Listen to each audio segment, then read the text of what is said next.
It is astounding how significantly one idea can shape a society and its policies. Consider this one. If taxes on the rich go up, job creation will go down. This idea is an article of faith for Republicans and seldom challenged by Democrats, and has indeed shaped much of the economic landscape. But sometimes the ideas that we are certain are true are dead wrong. Consider that for thousands of years, humans believed that the Earth was the center of the universe. It's not, and an astronomer who still believed that it was would do some pretty terrible astronomy. Likewise, a policymaker who believes that the rich are job creators and therefore should not be taxed will do equally terrible policy. I have started or helped start dozens of companies and initially hired lots of people. But if there was no one around who could afford to buy what we had to sell, all those companies and all those jobs would have evaporated. That's why I can say with confidence that rich people don't create jobs, nor do businesses large or small. Jobs are a consequence of a circle of life-like feedback loop between customers and businesses. And only consumers can set in motion this virtuous cycle of increasing demand and hiring. In this sense, an ordinary consumer is more of a job creator than a capitalist like me. That's why when business people take credit for creating jobs, it's a little bit like squirrels taking credit for creating evolution. It's actually the other way around. Anyone who's ever run a business knows that hiring more people is a course of last resort for capitalists. It's what we do if and only if rising consumer demand requires it. And in this sense, calling ourselves job creators isn't just inaccurate, it's disingenuous. That's why our existing policies are so upside down. When the biggest tax exemptions and the lowest tax rates benefit the richest, all in the name of job creation, all that happens is that the rich get richer.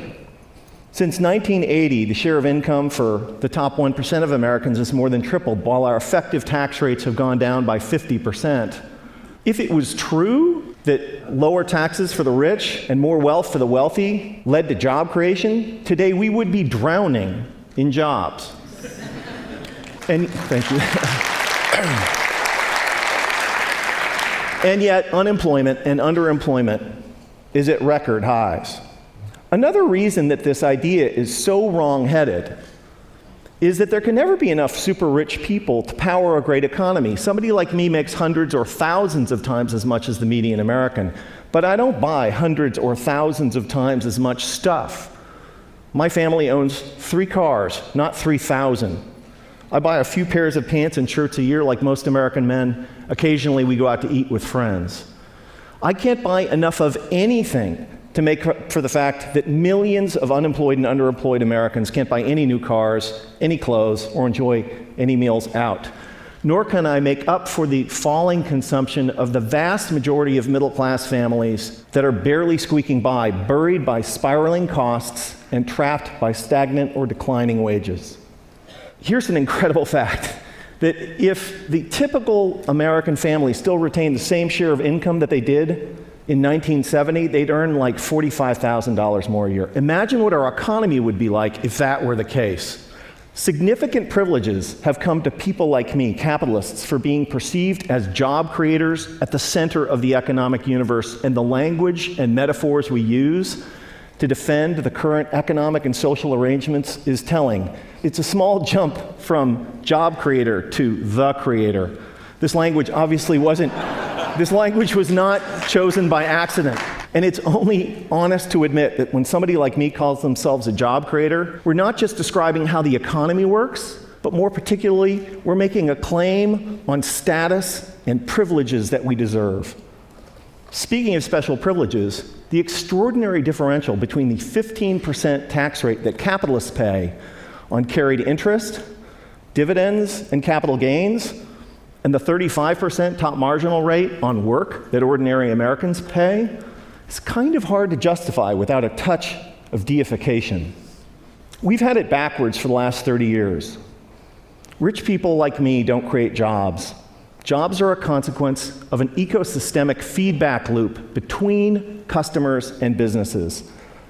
And when the middle class thrives, businesses grow and hire, and owners profit. That's why taxing the rich to pay for investments that benefit all is such a fantastic deal for the middle class and the rich. So, ladies and gentlemen, here's an idea worth spreading.